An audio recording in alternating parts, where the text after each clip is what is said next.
Olá pessoal, bem-vindos à segunda parte dessa aula e aqui a gente vai focar agora na parte de File System, ou sistema de arquivos. E o que são esses sistemas de arquivos? Bem, esses sistemas de arquivos são a maneira como o seu computador organiza os dados que estão armazenados nos discos. Quer esses discos sejam uma mídia de fita magnética ou de um disco magnético, ou hoje em dia a gente tem aí o armazenamento em flash, certo? Você tem aí os SSDs da vida e que estão nos pendrives e assim por diante, certo?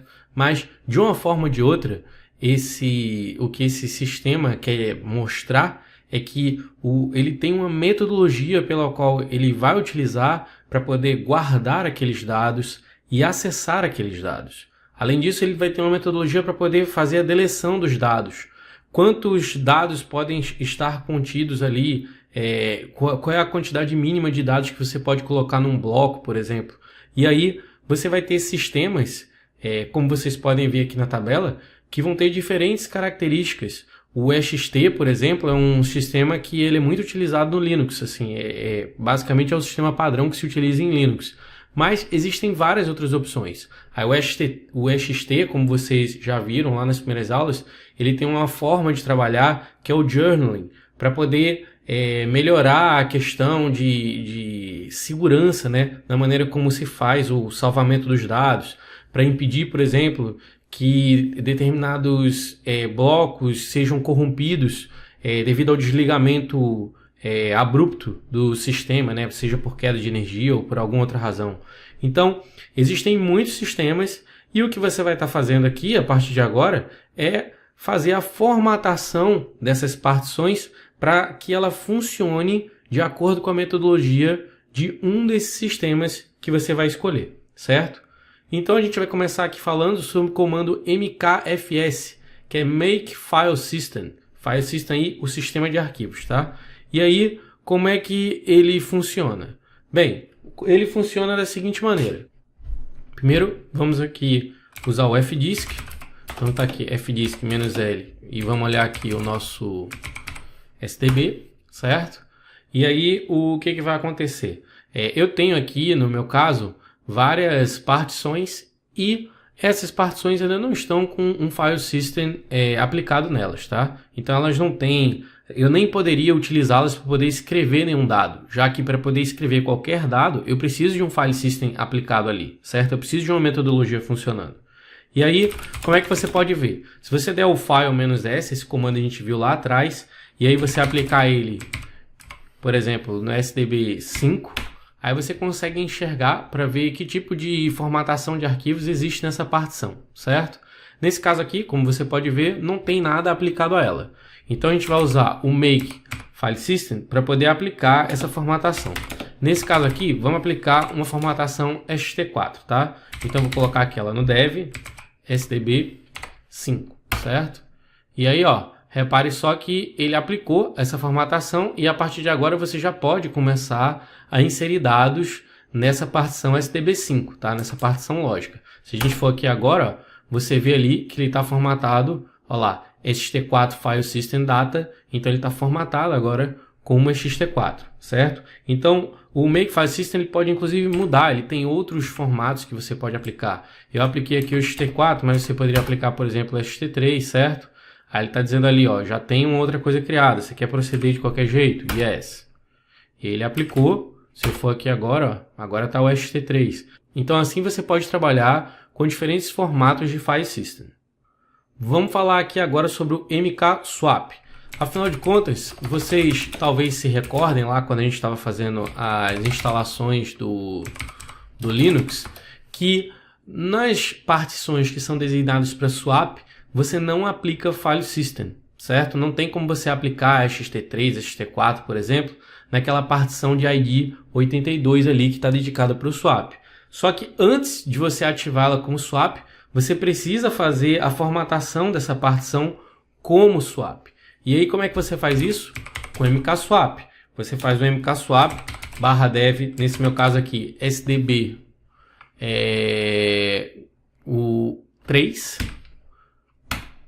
e ele aplicou, configurou aquela partição como uma formatação própria para swap. E aí, se eu quiser ver agora se isso aqui já está funcionando como swap, eu posso olhar aqui, ó, no Proc Swaps. E aí eu não tenho ela ainda lá funcionando, tá? E aí como é que eu faço para poder adicionar ela? Vocês também já viram isso no passado. Swap on dev barra sdb3 e ela foi inserida. E agora quando eu for aqui, ó, eu tenho uma nova partição funcionando como swap. Eu não conseguiria fazer isso se eu não tivesse aplicado antes o mkswap. Eu não consigo aplicar o swap on para poder ativar o swap na SDB5, na SDB3, perdão, se antes eu não tiver formatado ela para que seja apropriado que ela funcione como swap. E aí o mkswap vai entrar justamente para fazer essa função. Bem, então para finalizar, vamos aqui ao comando parted. O comando parted ele é muito similar ao fdisk e ao gdisk. Qual é a diferença entre o parted e o fdisk, por exemplo? É que o fdisk e o gdisk eles são muito utilizados para a gente criar uma partição e deletar uma partição. E às vezes a gente quer até modificar o tamanho dessa partição, só que a gente faz isso deletando e recriando essa partição por inteiro. Já no parted, o que a gente vai fazer é, sem deletar a partição, fazer um redimensionamento dessa partição, para tornar ela maior ou menor, tá? E aí, o que a gente faz? Vamos pegar aqui um exemplo com o fdisk e vamos olhar aqui o meu SDB. E aí vamos supor que a gente vai trabalhar em cima do SDB5 aí, porque ele está com 745 megas e vamos supor que a gente quer reduzir ele ali para casa dos 500 megas, tá? E aí como é que a gente vai fazer isso? A gente vai aqui e vai aplicar o parted, tá? E aí que eu vou fazer? Barra dev, barra SDB. E aí aqui, ó, dentro do parted, eu posso aplicar o help para poder ver as minhas opções, tá? Entre as opções que eu tenho, as duas que realmente vão me interessar aqui nessa aula são a opção print e a resize part, tá? Que é para redimensionar. Então eu tenho aqui a opção print, tá? Que está aqui. E eu tenho aqui a opção resize part, tá? A gente vai usar o print para a gente ver aqui as partições. A gente está vendo ali, ó, onde é o início e onde é o fim. Perceba aqui, ó, que o fim da partição lógica coincide com o fim da partição estendida, tá? E aí, o que acontece, ó? Quando eu chegar aqui e der um resize part, eu vou escolher qual é a partição que eu quero redimensionar. Nesse caso aqui, a 5. E aonde que eu quero que ela termine? Ah, eu estou aqui com 781 megas e eu quero diminuir em 100 megas. Ou vamos supor que eu quero reduzir em 281 megas. Então eu preciso, vou fazer com 100 para ficar mais fácil a conta. Eu tenho aqui 781 e eu quero reduzir. Então se eu quero reduzir em 100, eu vou tirar 100 dessa parte aqui, que é a parte onde ela termina. Então eu vou colocar aqui, ó, 5.269, tá? Vou dar Enter. Ele está perguntando se eu realmente quero fazer isso, porque pode ter alguma perda na hora que eu fizer isso. Sempre existe algum risco envolvido quando você diminui. E aí eu vou dizer que sim. E aí, vamos dar um print aqui de novo. Perceba que a gente reduziu de 781 megas para 681 megas, tá?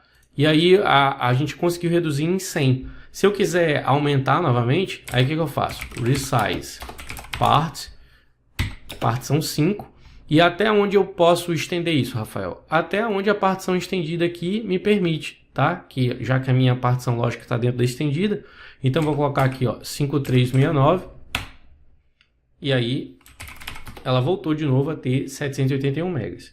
Então com o parted você consegue fazer esse dimensionamento para aumentar ou para diminuir. Geralmente quando você aumenta, você não tem nenhum problema de perda, de risco de perda de dados. Afinal de contas, você está migrando de um lugar menor para um lugar maior.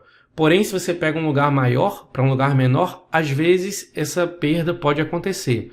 E, obviamente, se você já tem uma partição que está cheia, lotada, você não consegue reduzir essa partição se já tem dados escritos demais naquela partição. Então, ela não cabe mais numa partição menor. Então, obviamente, você não conseguiria fazer isso, certo? E para a gente finalizar aqui, eu vou falar rapidamente sobre o gparted, que é o graphic parted, certo? É o parted de forma gráfica, que a gente utiliza muito aqui no Linux. Para você usar, você precisa usar o apt install gparted, certo? Você faz isso, eu já fiz aqui na minha máquina, certo? E aí eu vou startar ela aqui Em background, vocês também já viram como fazer isso. Ele vai abrir aqui o Gparted gráfico. E aqui, ó, da mesma forma que a gente conseguiu fazer com o terminal, você também consegue, ó, vendo aqui, inclusive, ó, as partições. Esse caso aqui eu estou na SDA. As que já estão formatadas, o que é o ponto de origem, tamanho. Você consegue mudar aqui para o SDB, ó. Então você vê lá, novamente, as partições, coisas que não estão alocadas. O SDBC também. E aqui você também consegue fazer as mesmas coisas que a gente faz. De excluir, formatar, colocar com determinado file system que a gente deseje. Enfim, tudo aquilo que a gente faz com o Parted, você também consegue fazer com o Gparted, com a vantagem de ser uma solução gráfica, né? De você poder estar vendo ali, de uma maneira até muito mais confortável, o que você está fazendo e aplicando, certo? Você vai fazer as alterações, depois você vai clicar aqui nessa setinha e ele vai aplicar as alterações que você solicitou, tá certo? Esse Gparted aqui, ele geralmente não é cobrado, mas é interessante você saber porque é muito comum você encontrar usuários de Linux que fazem uso do Gparted para poder fazer essas formatações, redimensionamentos de partições, criações de partições e etc. Tá certo? Eu espero que vocês tenham gostado e até a próxima aula.